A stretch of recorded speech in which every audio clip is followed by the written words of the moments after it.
Welcome to Let's Get Writing. I'm your host, Catherine Taylor. This is a show all about the writing process from creation to publication.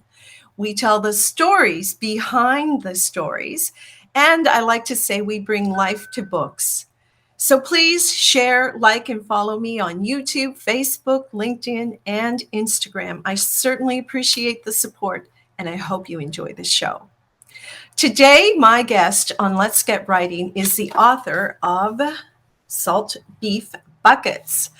And it's called a love story. So we're going to delve into that. The book includes recipes and essays exploring the stories and culinary traditions of Newfoundland.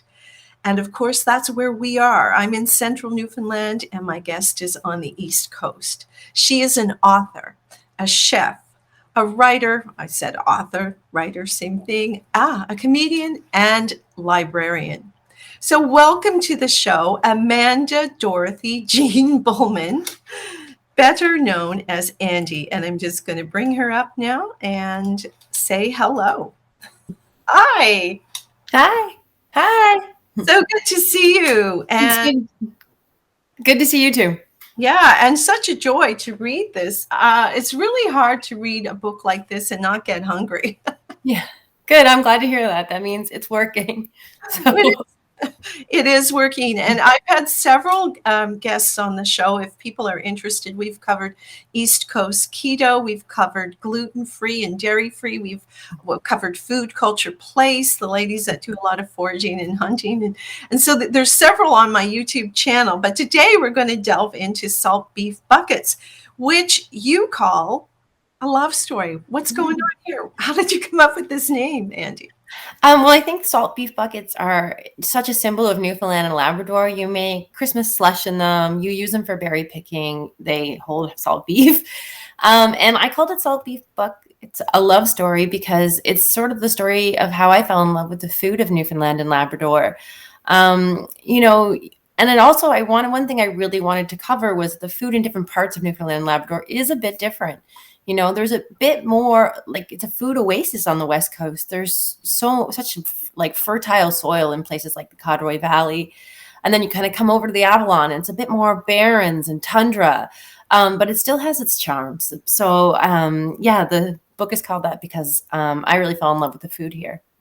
Well, while we're on the topic of you falling in love with the food here, you're actually from PEI. You are not a Newfoundlander by birth. Yeah. Perhaps by adoption. Yeah. So what did you think when you first landed here? You were a little reluctant, weren't you? You were packing. I was a little worried I was worried.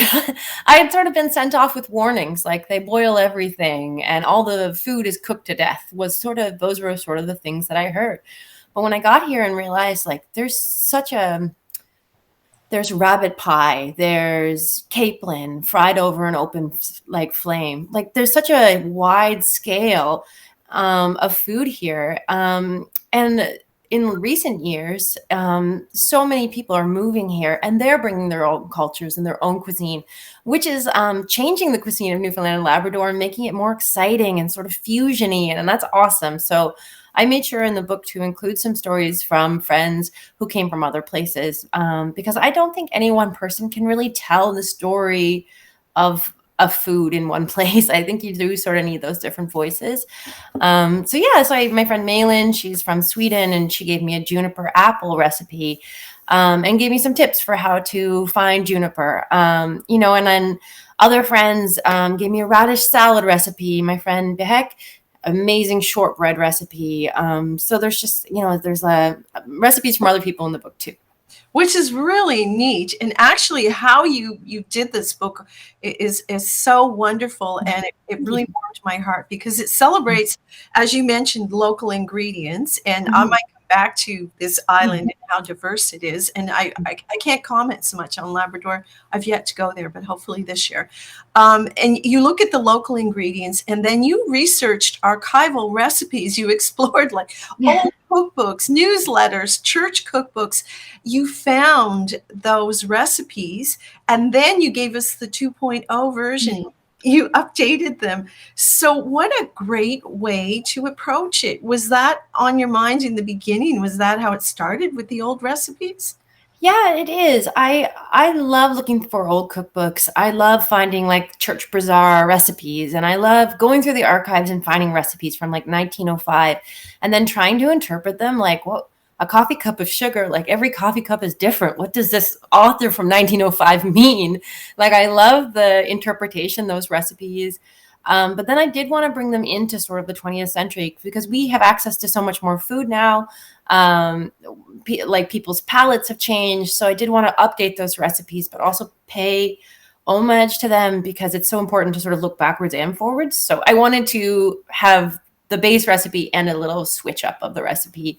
I spent a lot of time in the archives for this, like libraries, archives. I spent a lot of time on my computer, a lot of times cuddled up in a chair with a glass of wine and just like a huge pile of old cookbooks. And I love that. I thought that was such a fun, like doing the research for this was really, really fun. It was hard to know when to stop, and it was very hard to know which recipes to include and what not to include. That was tricky. And it's interesting because you trained to be a librarian. So when I hear you talking about researching recipes and enjoying going through the books and pulling Yeah. this out, I mean, that would have been your training. Yes, I actually was so lucky. Yeah, I am so lucky, for a couple of years after I finished that master's degree. Like I really struggled in doing my master's. Like I did fine, my grades were fine, all good, but I was kind of like I love libraries and I love research. But I struggle like a 9 to 5 job's never really what I'm such a physical, tactile person that working in a library just didn't seem to suit my personality. I'm chaotic, libraries are organized. So when I sort of finished my master's degree being really worried that I would never use it, and that I just wasted a bunch of money. But I have used it in recent years. I do a lot of research and I have really great research skills, and it's so good to have those if you're wanting to write books. So I'm really, and it's really nice to sort of look back and be like, I didn't waste all that money. It got used. So that's lovely. It's interesting how we use our degrees in different ways. It's training that you get, but there's so many applications for what you learn. And interesting enough, even that training to put a cookbook together. Yeah. Having to organize it, how are you going to make it user friendly, entertaining? Yeah. Like you've hit it all, in my opinion. Because I'm going to put it up again. And actually, I mean, I have the cover, but it's so much more fun to hold this up. Yeah. In it, you have incredible photography, and it's very user friendly. It's very welcoming, and of course the pictures of the food, and that's a whole work of art. Lots of pictures of you out in nature doing your thing. Yeah, I got the book contract through an event with the Writers Alliance. I had an idea for a cookbook, and the Writers Alliance does every year in St. John's. They do a pitch the publisher. So you go with your book idea and you have like a couple of minutes to make your pitch, and you pitch in front of Boulder and Flanker and Breakwater. So I did the event, and I was really nervous about the process of that. Like I kind of thought I did a really bad job. But then I took some meetings, like a couple of the publishers were like really interested. And then I sat with Breakwater and I realized that they use a Canadian printer and they print on recycled paper, which I was like, that fits the theme of my book so well. And so I signed with Breakwater. But one of the things that I did when I made my pitch was like, oh, like I'll be the brand. And so that's why there's a lot of pictures of myself in the book. And like now I'm a little like, ooh, maybe I shouldn't have done that because I don't know if I want to be a brand. But yeah, brand. It's interesting, right? Yeah, because you think about how to market a book and you're like, oh, branding. So there is an Amazon review where they're like, there's a lot of pictures of the author in this book. And I'm like, oh God. Yes, the point. There's a lot of pictures of the author in this book enjoying what she's doing in settings in Newfoundland that reflect the food you're eating. So they just got lost there. I'm not, because thank you, Catherine. I appreciate that so much. What I'm seeing is you in nature enjoying what you have, and you've got a basket on your side, and obviously you're foraging.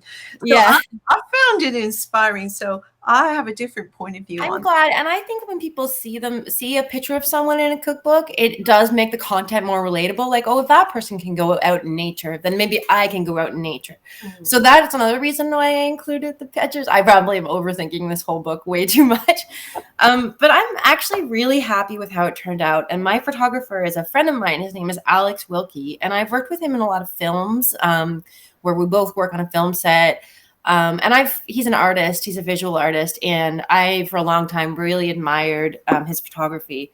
So I asked him to do this, and then I got an NL Arts Council grant, I was able to pay him. So that was so lovely to be able to pay someone to do the photography. I would have hated to do it myself. It would have been too much to do the photographs and the content. So it's really lovely to have Alex on board. And when you're working with a good friend, you can be really honest. And you can also, it feels like you're hanging out. So you're not like with a stranger all day. So I loved working with Alex. It was a dream come true. And he has a new baby with his wife, and they just bought a new house. And I know that he's really thrilled with the book too. So that makes me feel good. Like, oh, Well, it all worked out. it is a feel-good book. It is a book that you pick up. And if you're someone like me who's like not an expert in the kitchen and still has to look a lot of things, like cooking for me quite often is like, oh, I got to cook something, but when I hold a book like this in my hands, I go, but this is so interesting. And it inspires me to think, yeah, I can do that. I can go out. I don't know if I will, but I can go out and get nettles, and I can take revenge on the dandelions and eat them. Yeah, there you go. And things like that, when I look at it, is possible. And I love that you included such things as always sustainability is a theme through your cookbook, from how we harvest food to catching cod to anything, but even how we cherish and treat our soil. That was rather nice. And I have gone to the bay and I have picked up kelp, and I have raised beds. Yes, good for you. Seaweed in there. And you got me thinking, okay, that was 2 years ago. So it might be time to revisit that. And yeah, well, our soil in Newfoundland is really rocky, and it doesn't have a thing called selenium. So when we add seaweed, we're adding selenium to the soil, making it healthier.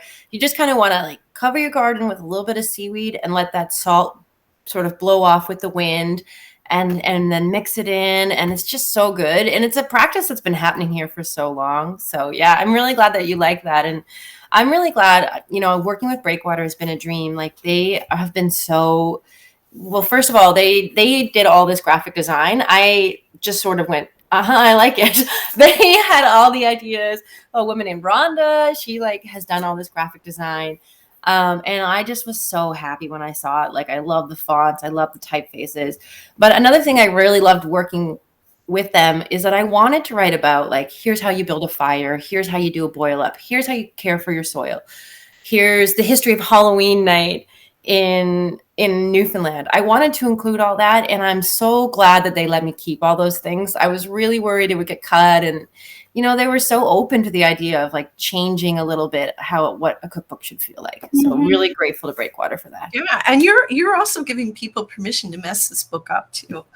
Yeah, get it dirty. I want you to get it really dirty. Like, get it, like a cookbook that's covered in stains is good. It means that you're using it, and I love that. Well, we have someone here who ordered your book yesterday. Thank you for your comment, Lori. And she's going to get it next week, which is amazing. So I love it when people comment on the show and let us know that they're taking advantage of this.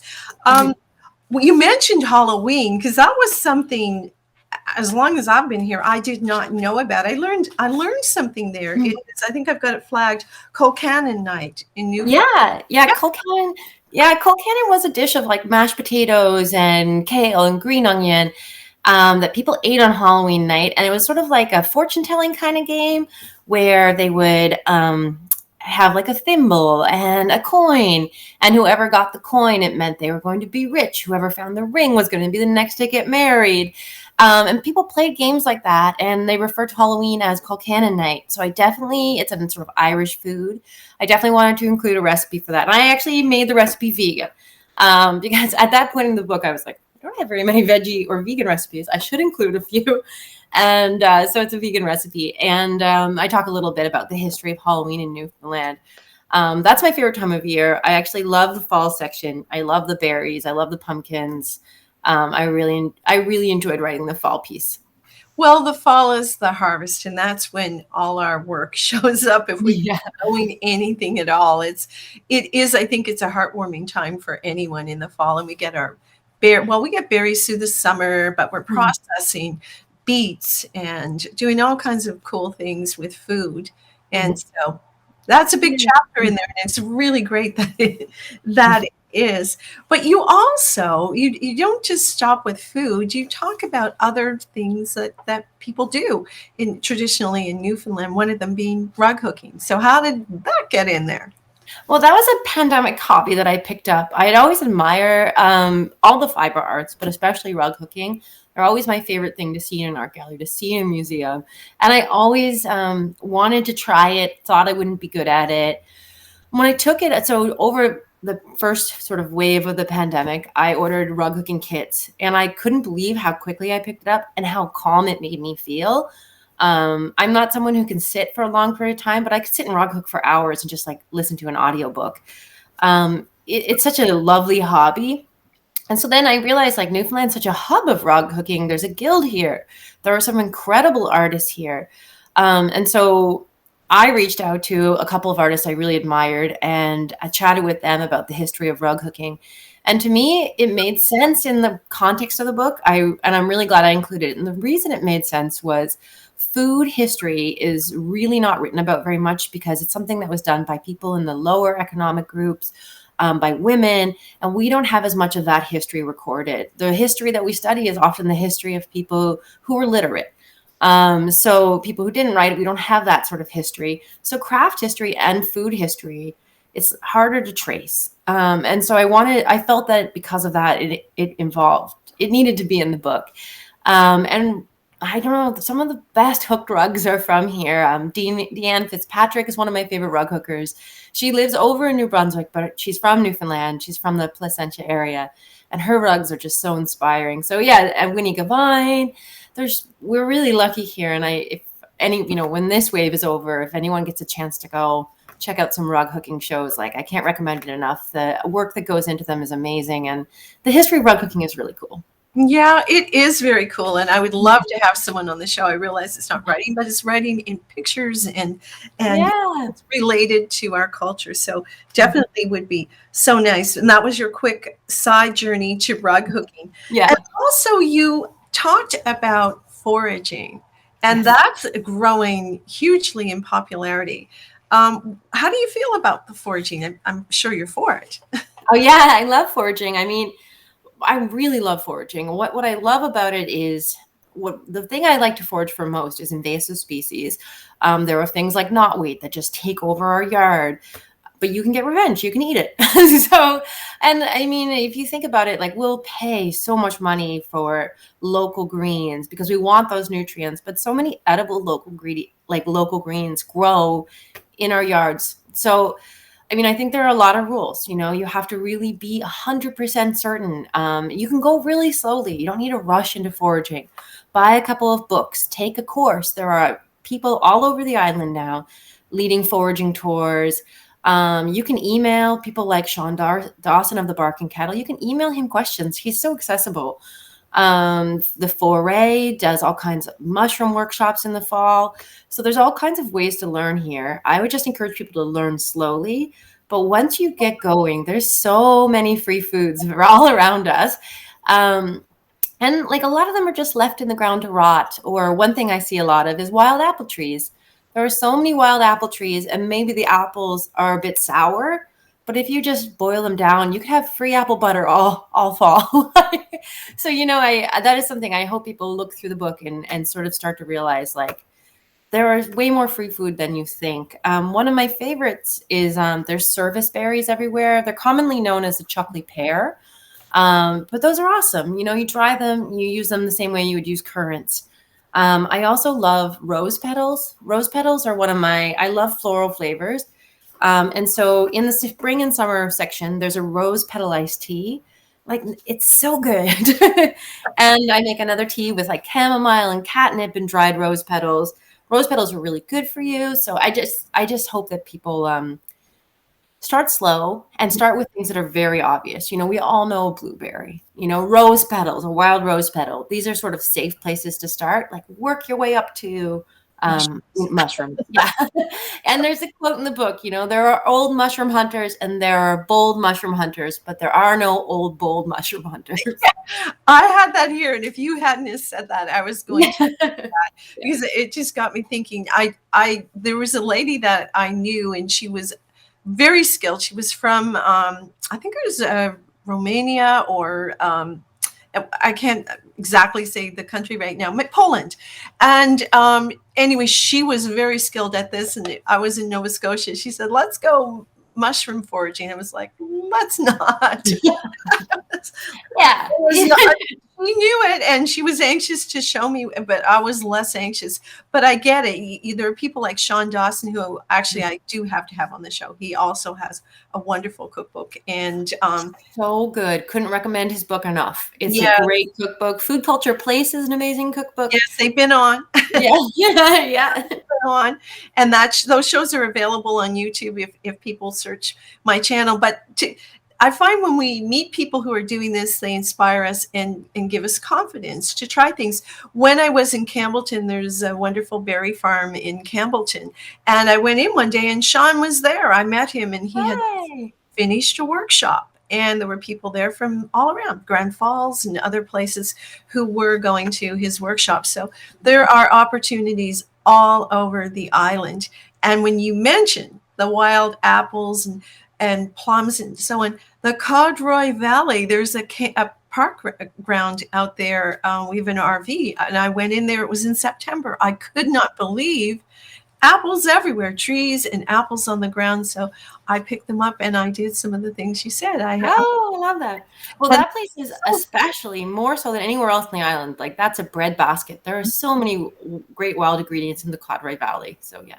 Yeah, it's a beautiful place. And that is the thing about the island. There are corners and places where you don't expect things. And you go in there and it's just like a whole other ecosystem. And you're 100%. Yes. I think that area especially is like another ecosystem. There's so much growing. So yeah. Oh, so much growing over there and so beautiful. And this is a place I like to go every year. But that got me inspired to put apple trees in on our property. That's awesome. Yeah, so I'm trying different things, and I'm learning from these books. I had Todd Bolin on also last year, and he talks about plants in Newfoundland and how to grow and the different. So there's so many resources and people to help. But back to your book, I really want to talk to you about the fruitcake dilemma. Yes. Okay, I have always hated fruitcake. Yeah, it's always been, I've always thought that at Christmas time, you're having this big, amazing feast. You're having the turkey, you're having the gravy, you're having homemade rolls, and then you get fruitcake. And to me, it's just like ending the sentence in this like terrible way, So I never really understood fruitcake. I thought it was the most disgusting dessert. And then I started playing around with recipes until I found one that I really like. And it is fancy and it is a little expensive. The ingredients are pricey. There's pine nuts, there's bourbon. Like it's not cheap, but it is a holiday. So, you're going to splurge. But yeah, no, I've come around now. I've started to realize that what's great about fruitcake is that it's like suits the season. It's dense. It's like luxurious. It's the kind of food you eat when you're about to hibernate. So I've come around. I like fruitcake now. That's the fruitcake dilemma. But what caught my eye was that you started out by saying that I really hated fruitcake. And I was like, yes, I know exactly what you mean. I really hated fruitcake too. And then my mother would make a dark fruitcake every year. I had no interest. But in later years, I found her recipe and I looked at it, and it was similar to those recipes that were written without, oh, come on, Mom, like how much of this and how much of that. And so I had to weigh things and figure out. And each year I make the recipe, and I think it gets better each year. I adjust it. But my recipe now includes fruit soaked in rum, lots of nuts as well. You mentioned that. And there's actually even some dark chocolate in this one. Your recipe sounds amazing. Your recipe sounds so good. It does kind of sound like you might get drunk off that fruitcake. But Well, it is. Christmas. It is a heavy cake, and it's really great with a piece of cheese. But Nice. what I have come to discover is a new respect for fruitcakes. So, my dilemma next year will be making one with your recipe and Hey. one with mine, and then I'll have a taste test, and we'll talk again. I would love that. Yeah, please. We'll talk again about that. And also, there's some pictures of you out there fishing for cod. And we know that, when you can catch a fish like a cod on your own line and, fillet it and eat it right out of the water, there's nothing quite like that. Oh yeah, that's the best way to have cod. I feel really strongly about. I'm not a fan of gill nets, and those are long nets that sort of hang, Mm. and the fish get caught in it, and it might be 2 or 3 days before they're taken out, and so the fish gets full of adrenaline because it's struggling. It's out in the water, maybe dead for 2 days. I Gill nets catch all kinds of other things. They catch tuna, they catch whale. A lot of times they're left out and become ghost gear, and they're forever fishing. They're out there for 100 years. So I really am an advocate for hand line cod. I think if you can catch your own cod, there's no better way to experience it. It's fresh. It's right out of the ocean.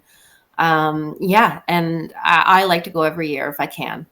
Yeah, me too. And we've hit some wonderful days out in exploits where the water is like glass. Uh, You get on the right shelf at the right depth, and you can catch your cod. And then of course the work is cleaning yes, yeah. them, but it's an experience, and these are things I had never done in my life. And even though I grew up here, it took a whole lifetime for me to get back and discover these things, and discover Mm. things like your book and Nice. so much more that I can do this summer with berries. And one particular recipe that really caught my eye was that strawberry.